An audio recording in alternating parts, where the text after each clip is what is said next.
Hello bachcho, let us read this given question. So the given question says that a 100 ohm resistance and the capacitor of 100 ohm reactance are connected in series across 220 volt. When the capacitor is 50% charged, the peak value of the displacement current is. तो देखिए यहाँ पे हमें क्या बताया जा रहा है, रेजिस्टेंस की वैल्यू क्या दी गई है हमें 100 ओम्स, ठीक है। अब इसके बाद कैपेसिटर क्या बोल रहा है, जो कैपेसिटेंस ऑफ 100 ओम रिएक्टेंस, तो मतलब ये एक्सी की वैल्यू हमें दी है, वो भी है हमारे 100 ओम्स। अब वो क्या बोल रहे हैं, वोल्टेज कितना है यहाँ पे 220 वोल्ट है, ठीक है। तो हमें क्या फाइंड आउट करना है, पीक वैल्यू फाइंड आउट करनी है करंट की, जब हमारा कैपेसिटर जो है वो 50% चार्ज हो। कैपेसिटर इज 50% चार्ज बोला है, ठीक है। तो ये जो कैपेसिटर है 50% ही चार्ज है, तब हमें पीक वैल्यू फाइंड आउट करनी है।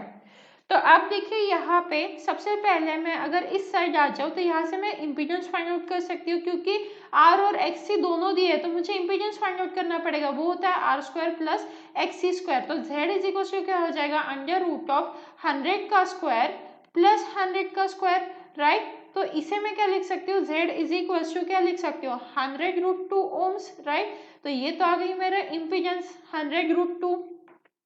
अब देखिए यहाँ पे आ जाता है, क्योंकि कैपेसिटर 50% चार्ज बोला है, तो जो हमारी आई मैक्स की वैल्यू हम निकालना चाह रहे हैं वो क्या हो जाएगा, वी मैक्स बाय जेड हो जाएगा, ठीक है। बट वो क्योंकि 50% ही चार्ज है, इसीलिए हमें क्या करना पड़ेगा, यहाँ पे √2 VRMS ये बोलना पड़ेगा, √2, और ये क्या हो जाएगा हमारा VRMS, तो ये इंटू VRMS हो जाएगा एंड डिवाइडेड बाय जेड की वैल्यू क्या है हमारी 100√2।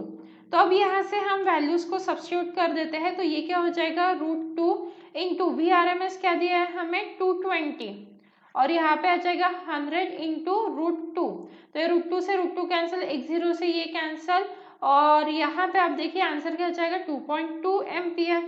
तो आप देख सकते हो option B is the correct match with our obtain answer, hence the final answer is option B. So I hope you understood it well. All the best.